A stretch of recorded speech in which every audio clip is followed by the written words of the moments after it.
Greetings metalheads and welcome to another edition of the Friday 13th YouTube channel. So today we're going to be talking about the album review by James Labrie, who's just released a new album on Inside Out Records. His new album is called A Beautiful Shade of Grey, which we're going to talk about very shortly.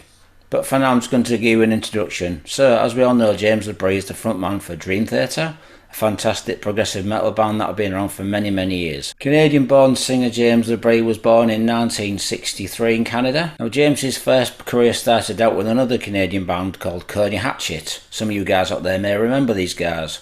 A very successful band in the early 80s, mid-80s. Unfortunately, James never actually recorded an album with this band, but he did do some demo tapes. After the departure from Coney Hatchet, James joined a band called Winter Rose, who released a couple of demos, and later on an album was released. Now we all know that James went to audition for Dream Theater back in 1990 after Charlie left after the first album of Dream Theater. Now we all know that Dream Theater originally went under the name of Majesty. Now original singer Charlie Dominici was in the band from 1987 to 1989 and recorded the debut album When Dream Day Unite, which is a fantastic album. I really like this album. It's very technical, very different.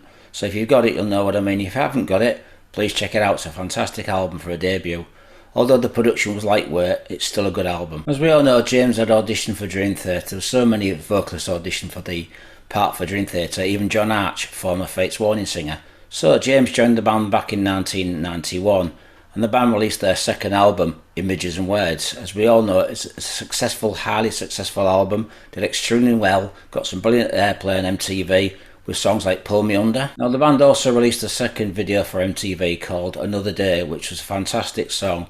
Also featured a saxophone on this song, which is beautifully played, fantastic video, fantastic song, and it really did the band some justice. Now in total, Dream Theater have recorded 13 albums with James, so it does really say a lot about the band. You know, they've got a strong bond, they're writing some really good songs, and the band are getting heavier and more technical in terms, but it's a really good band. They're doing really well at the moment, and they're on tour at the moment promoting their new album, A View from the Top of the World, which was released in 2021 on Inside Out Records. Now with the success of Dream Theater, they've come a long way since James has joined the band. James has also done some solo albums and also appeared on some guest albums. So they're about to talk about the new album, which is released also on Inside Out Records. Now James's first solo album was released in 2005, also on Inside Out Records. The album is entitled Elements of Persuasion, which is a really good album. Now this album contained 12 songs and also featured the new drummer for Dream Theater, Mike Mangini, who played on this album. The album also featured keyboard player Matt Gallagher, who was also in a band called Darley's Dilemma, a fantastic band that only released one album unfortunately, due to the passing of the singer who passed away later on in years. But that is a fantastic album, Darley's Dilemma. If you haven't got it, please check it out. It's a great album, fantastic singing. Now James also released his second solo album in 2010, which was called Static Impulse, also released on Inside Out Records. Now James also recorded a third album for Inside Out Records, which was released in 2013, entitled Impermanent Renaissance, which is a really fantastic album. It shows the strength and the song ability of James doing solo albums without the backing of Dream Theater. So with musicians he's had on these albums as solo artist, he's really come a long way, working well with different musicians. Now like I say, James has just released his new album, which is called A Beautiful Shade of Grey on Inside Out Records. This is slightly different from what you'd expect from James Labrie. It's not a heavy album like he's done in the past as a solo album. This is quite a mellow album, but beautifully put together. There's some really good songs here. Joining James in the band is bass player Paul Logue, who's also the bass player for the band Eden's Curse. Now we all know Eden Curse are a really good progressive band with a touch of AOR, so like I say, Paul is a great addition to the band, and he's also been good friends with Dream Theater for many years. Also joining Paul and James on this album is James Labrie, which is James's son, who's playing drums and percussion, done a fantastic job on the album. Also in the band is Christian Pulkian, who plays keyboards. Also Marco Stoffogli on guitar and acoustic guitar. So James and Paul met in 2011 when Eden's Curse were writing a new album.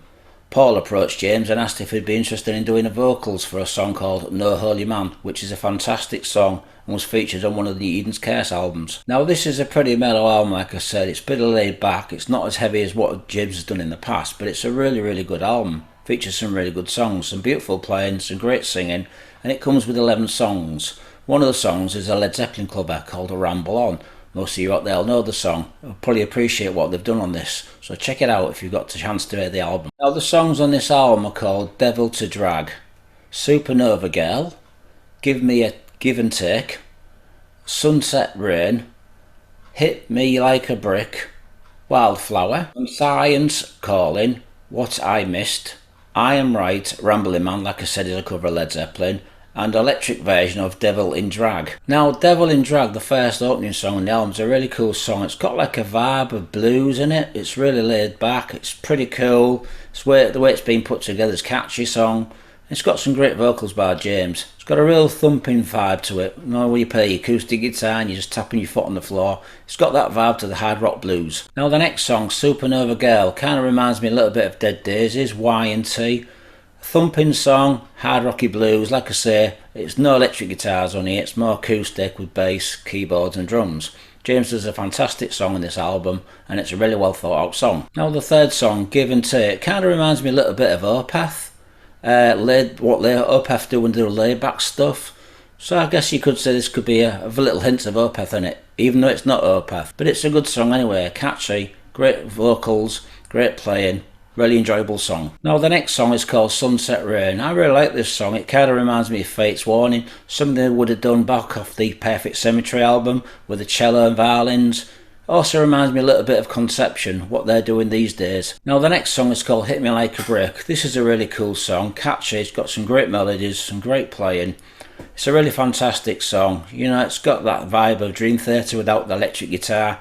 You know, as you expect, you're going to hear some like Dream Theater elements in this album because of James's involvement with the band. So I'll give you a little insight of the album, what to expect. Some of the songs that I really like, besides the ones I've already explained to you, are I Am Right, What I Missed. I also like the song Devil in Drag, the electric version. James has come up great, the rest of the band have really put some effort into it, and the songs are really well thought out. Despite it not being a heavy album, it's a really nice album to listen to if you want to chill. So I'm going to give this album 4 out of 5. It's released on Inside Out Records, and the album is called A Beautiful Shade of Grey. It's only just been released on Inside Out Records, so if you're a fan of Dream Theater, or you're a fan of Fate's Warning, or maybe Conception, just remember, put it in mind, or Eden's Curse, put it in mind, this is a mellow album, it's not a heavy album, but it's beautifully played, put together for an acoustic album. So yeah, take it for what it is, fantastic album, well worth listening to. Enjoy.